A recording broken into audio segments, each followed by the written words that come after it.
Tantor Audio, a division of Recorded Books, presents Saving Ourselves, From Climate Shocks to Climate Action by Dana R. Fisher. Narrated by Anne Sprinkle. Publisher's Note.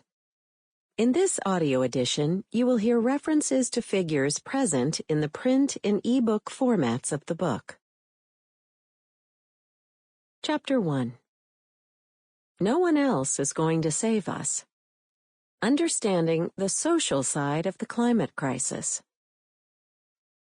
Social scientists are not supposed to prognosticate. We theorize, we hypothesize, we collect data, we analyze. Then we adjust our expectations based on what we find, and we do it all over again. I have followed this process in my work for over 25 years, studying climate politics, activism, civic participation, and democracy. Although some of my findings have informed decision-making and contributed to the outcomes that I was studying, my intention was not to prescribe behavior or influence policy. This book is a substantial departure from all that previous work. I am motivated by the fact that during my years studying climate policymaking and activism, the problems that I have been studying have not gotten any better. In reality, they have gotten a lot worse, and we are running out of time.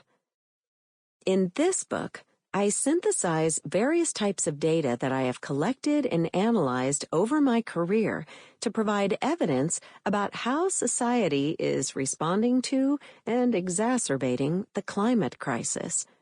Instead of going back to the drawing board to continue the process of knowledge development, this time my predictions about the future will lead to suggestions about what we need to do.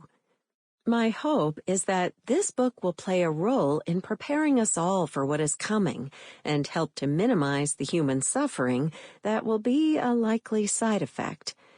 If I do it right, my predictions will scare you, but they should also give you hope. I came of age in the promise and then frustration of the Clinton administration. Anyone remember the failed British thermal unit BTU tax? Since then, I have experienced the whiplash of various political administrations and their priorities. I watched firsthand as the Trump administration dismantled large sections of our federal bureaucracy, including parts that had been expanded to address climate change.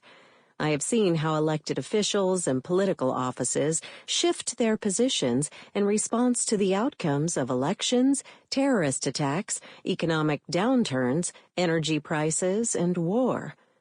I have also observed how specific policy instruments come in and out of political favor without ever being implemented. Consequently, scientists like me have gone from encouraging politicians to pass climate policies out of an abundance of caution to trying to figure out what else we can do to get policymakers to act in response to the dire findings from our research with the urgency that it requires. No longer is climate change a possibility to be avoided. It is an inevitability that we must all work together to curtail. As a result, it has become increasingly common for scientists to take to the streets and protest, in some cases even blocking the entrances to buildings while they scream to get policymakers to take their findings seriously. Living in a world of climate shocks. As scientists struggle to get the word out and be heard, people around the world are experiencing the effects of climate change firsthand. NASA's Goddard Institute for Space Studies, GISS, reported that the world had warmed by at least 1.1 degrees Celsius, 1.9 degrees Fahrenheit, since 1880, and that estimate did not include data from 2023. Now, people around the globe are experiencing climate shocks. Climate shocks are deviations from normal environmental patterns in the form of droughts, floods, heat waves, or other extreme events that have been exacerbated by climate change. In early 2023, UN Secretary-General Antonio Guterres spoke at a conference that was held in the wake of the devastating floods that left more than 9 million people homeless in Pakistan. His address discussed the feasibility of keeping global warming within the 1.5 degrees Celsius goal of the Paris Agreement. We are on the road to climate ruin. The 1.5-degree warming limit, universally agreed as the only way to safeguard our planet and our future, is on the verge of collapse. Moving as we are moving, we will get to 2.8 degrees of increased temperature. Guterres continued by stressing the well-known consequences of the warming that is coming. As global greenhouse gas emissions continue to rise, we are all in danger. Today, it's Pakistan. Tomorrow, it could be in your country. In 2021, about 1 in 3 Americans were estimated to have personally suffered from climate change-exacerbated weather disasters. Climate shocks were even more widespread in 2022, when heat waves, droughts, and wildfires ravaged numerous parts of the globe, along with hurricanes and tropical cyclones that were intensified by waters warmed by climate change. At the end of 2022, The Guardian announced that it had been a devastating year on the front line of the climate crisis. These trends continued into 2023, with the New York Times reporting in May, "Climate shocks are making parts of America uninsurable." These trends were observed as the world braced for the return of El Niño, which was expected to push toward levels of global warming that climate scientists have warned could be devastating. Even before the onset of El Niño, however, the World Meteorological Organization, WMO, reported that in 2023, the world will breach the 1.5 degrees Celsius level on a temporary basis with increasing frequency. While a high percentage of the world experiences climate shocks, we continue on a path that is guaranteed to lead to even more warming. At the onset of the war in Ukraine in February 2022, there were numerous discussions about how the conflict could provide the impetus for an energy transformation in Europe that would shift it away from natural gas and oil extracted in Russia to cleaner and more renewable energy sources. Unfortunately, the transition did not come. Instead, most countries leaned back into fossil fuels. Germany, for example, shifted away from its plans to phase out coal by 2030 and burned substantially more coal to generate electricity in 2022. In 2023, the country gained media attention for destroying a rural village to expand a coal mine. As the findings from the most recent Intergovernmental Panel on Climate Change, IPCC report, make abundantly clear, this path leads to more of the world experiencing climate shocks that are more severe, come more frequently, and last longer. Learning from the pandemic. In this book, I build on insights from society's responses to COVID-19, as well as our recovery from it. In March 2020, the COVID-19 pandemic shut down the world. As populations around the globe hid inside their homes, the environmental benefits of society's responses to this global pandemic were substantial. The threat of the new disease brought about a rapid societal transformation that included significant limitations on mobility and expansions of social welfare. At the same time, an unintended and additional benefit of these measures to limit the spread of the disease was social change that put society on a much more sustainable trajectory in terms of its emissions of harmful greenhouse gases, GHGs. As most of the global population experienced lockdowns and/or travel restrictions within and beyond their borders, energy consumption went down substantially.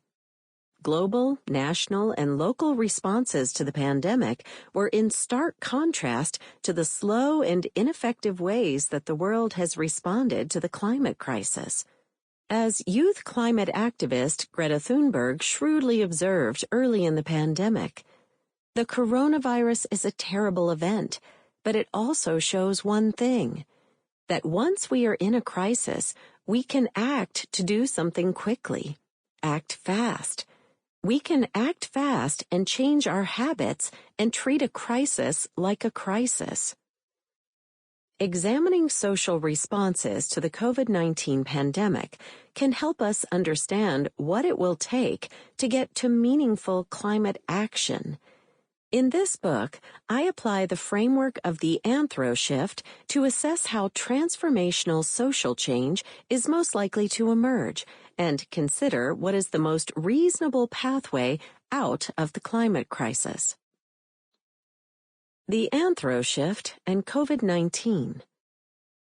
Social responses to the pandemic and its environmental side effects are consistent with the notion of anthro shift. In 2019, Andrew Jorgensen and I introduced this new social theory that explains how social actors are reconfigured in the aftermath of widespread perceptions and experiences of risk. When risk becomes so common that it is felt across society, the interrelations among the main actors, coming from the state, market, and civil society sectors, shift substantially. The notion that risk can drive social change is consistent with the scholarly work on the risk society and reflexive modernization. Perhaps Maren Ekberg best summarizes how this body of research interprets risk. It expands the traditional concept of risk, understood as the sum of the probability of an adverse event and the magnitude of the consequences, to include the subjective perception of risk, the intersubjective communication of risk, and the social experience of living in a risk environment. This viewpoint is also similar to much of the research on climate risk, as well as the growing literature on disaster. The anthro shift is like other perspectives that consider risk as a social pivot. When the sense of risk is strong enough, people change their behaviors and push social actors to respond to remediate the risk. During my conversation with the U.S. Deputy Special Envoy for Climate, Jonathan Pershing, in winter 2022, he explained how his office thinks about the ways that risk can motivate action. Probably the most salient way we think of risk of climate is the articulation of that risk as a driver for change. If people understand the risk, we believe they may be more likely to change the direction of their policy. I call this heightened and generalized sense of risk that can motivate social change a risk pivot. Beyond its consideration of the role of risk, the anthro shift is unique in that it also assumes that social change in response to risk pivots are multi-directional. Society can shift to an orientation of social actors that prioritize environmental protections and the emergence of an environmental state. However, it can also move back to less environmentally sustainable practices. While the world became accustomed to the risks associated with COVID-19, for example, individuals resumed more normal levels of travel and social mixing, even as the disease continued to spread. As a result, the environmental co-benefits of the responses to the pandemic were short-lived, and many states shifted back to pre-pandemic policies. This flip-flop in policies and behaviors provides a clear example of the multi-directionality of the anthro shift. As a result, global GHG emissions quickly returned to their original upward trajectory, with emissions in 2021 overshooting expectations. In their comment in Nature Review's Earth and Environment, Leo and colleagues point out that rebounds are apparent in most sectors and big emitting nations. The authors go on to note that although the degree to which the pandemic affected emissions was unprecedented, such crises and rebounds are not unique. As GHG emissions resumed their climb, the planet continued to heat up. We witnessed numerous examples of the consequences of a changing climate in the form of extreme weather events around the globe, including hurricanes, droughts, floods, heat waves, wildfires, and much more. These climate shocks are documented in detail in the Sixth Assessment Report from Working Group 2 of the IPCC on Impacts, Adaptation, and Vulnerability, which was published in 2022. In the words of this report's government-approved summary for policymakers, any further delay in concerted global action will miss the brief, rapidly closing window to secure a livable future. From COVID-19 to the climate crisis. Lessons regarding how the world responded to the pandemic provide important insights into what it will take to motivate the social responses needed to address the climate crisis. As I already mentioned, early responses to the pandemic had the unintended side effect of reducing GHG emissions. These side effects were accidental. Mitigating climate change was not directly connected to policy responses to the pandemic. It is also worth pointing out that the social responses to COVID-19 are consistent with the research on disaster, which finds that windows of opportunity open to all sorts of policy innovations in the wake of an event. Outside this example from the early days of the pandemic, however, there is extensive evidence that current efforts to address climate change are woefully inadequate from the state, market, and civil society sectors. This lack of progress is particularly notable because governments have been working for over 30 years to limit the effects of global warming. Even though the climate regime has been holding regular meetings around the world with the stated goal of reducing concentrations of carbon emissions in the atmosphere and coordinating global progress to mitigate against climate change since 1992, there is ample evidence that we are running in place or even going backwards. Despite numerous efforts to address the climate crisis at multiple levels of governance, policymaking has been ineffective at bringing about the emissions reductions necessary to limit global warming below the 1.5 degrees Celsius threshold identified by the IPCC and codified in the Paris Agreement. As of late October 2021, for example, the annual UN Emissions Gap Report noted that national climate pledges going into the 26th United Nations Framework Convention on Climate Change, Conference of the Parties, COP26, negotiations in Glasgow, were still well above the goals of the Paris Climate Agreement and would lead to catastrophic changes in the Earth's climate. Since that meeting in Glasgow, progress has not picked up. In fact, the 2022 round of climate negotiations in Egypt was so impotent regarding emissions reductions commitments that the UN Secretary-General called for a climate summit to be held in New York City in September 2023 prior to the next formal round of negotiations. In the words of Secretary-General Guterres, the meeting would be a no-nonsense summit, no exceptions, no compromises.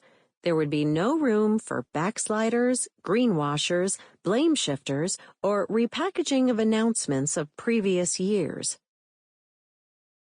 This call for more commitments comes on top of growing concerns about the feasibility of the implementation of existing climate pledges.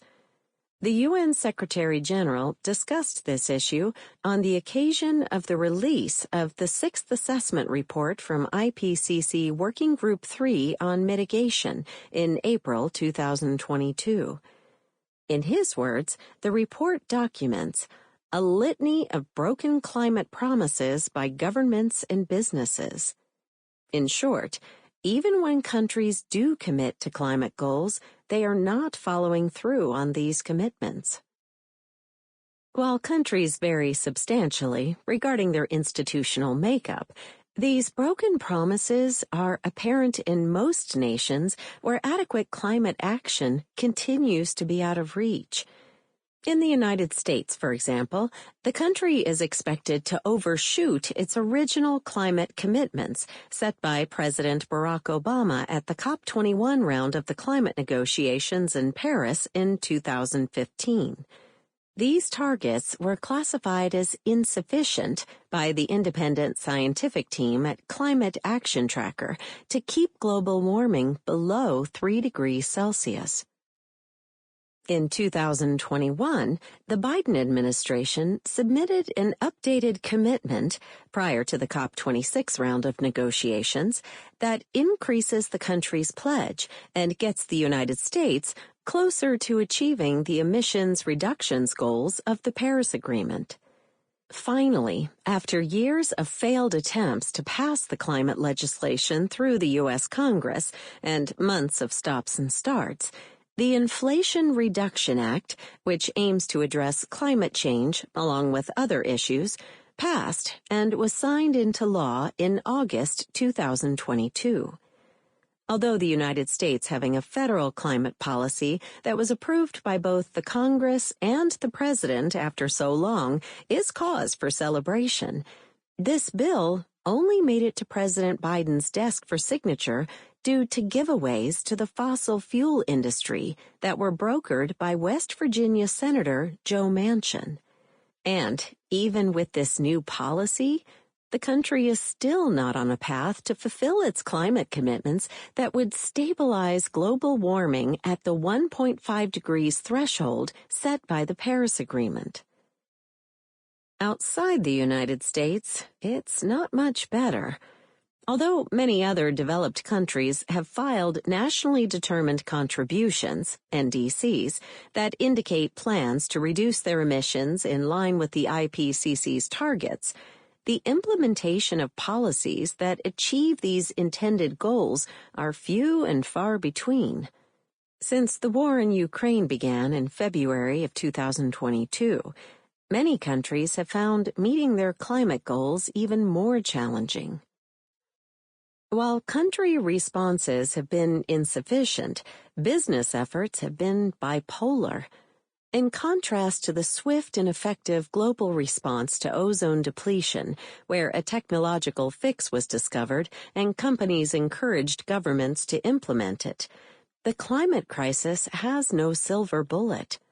To date, companies representing non-carbon-emitting energy sources and technologies continue to butt heads against entrenched business interests that support an economy run on fossil fuels. Recent research has documented the fact that fossil fuel companies have been well aware since the 1970s that burning fossil fuels would lead to a climate crisis.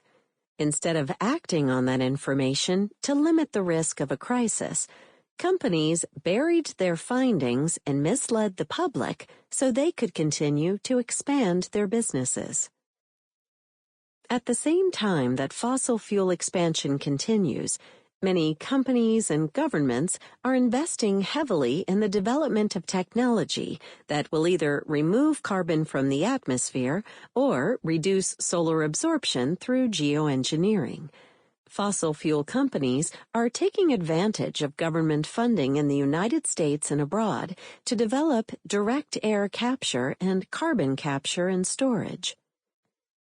While big oil companies have started to acknowledge the climate issue and propose plans to address climate change, their so-called zero emissions plans do not provide comprehensive strategies.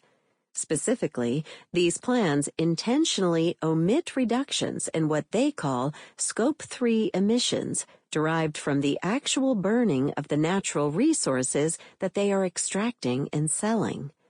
In other words, these companies have developed plans to reduce the emissions associated with the extraction of the fossil fuels, but these plans do not consider the emissions from the burning of these fuels because they are sold to other companies and/or countries. Moreover, on the heels of the announcement in 2023 about record profits, thanks in part to the war in Ukraine, many big oil companies announced that they were slowing down the implementation of their climate plans. Given these actions by businesses, there is growing evidence that all commitments should be interpreted with caution. As a result of this lack of progress in achieving the material goals of the climate regime, many scientists who served as authors for the recent IPCC report have lost confidence that governments will achieve their stated climate goals. In November 2021, Nature reported on a survey of scientists who contributed to the most recent assessment report, AR6, of the IPCC. The survey found that many of the scientists expect to see catastrophic impacts of climate change in their lifetimes.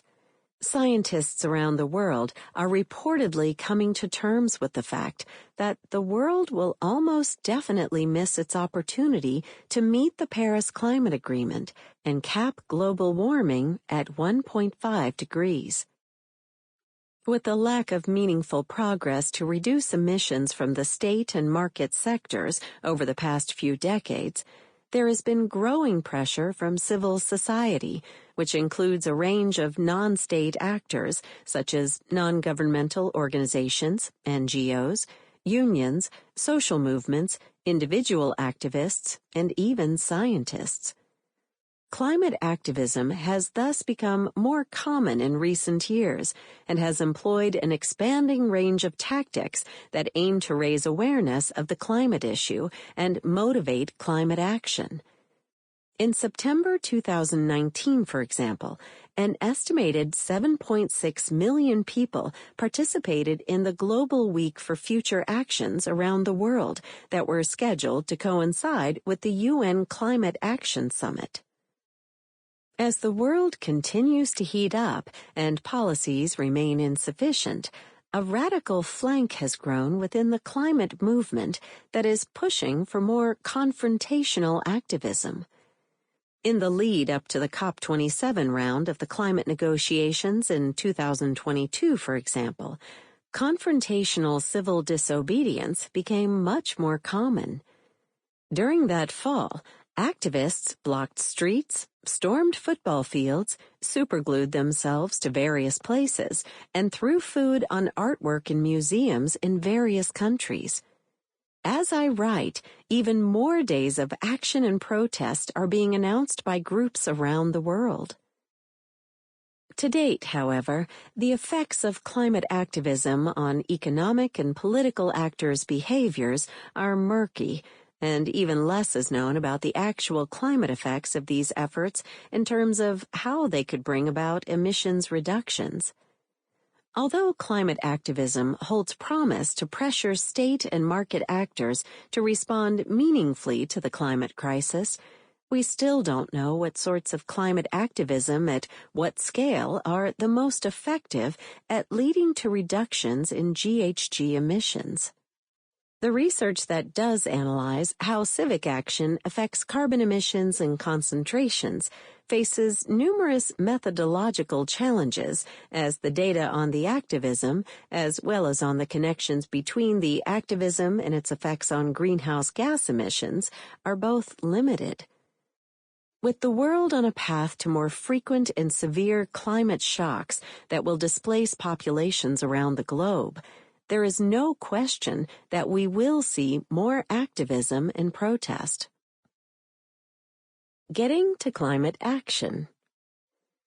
When I started, I had some pretty rosy expectations about the ways we could solve the climate crisis, although we didn't call it that back then. All we needed was to discover and invest in a technological silver bullet that would bring about what we called ecological modernization. If we follow... Sample complete. Ready to continue?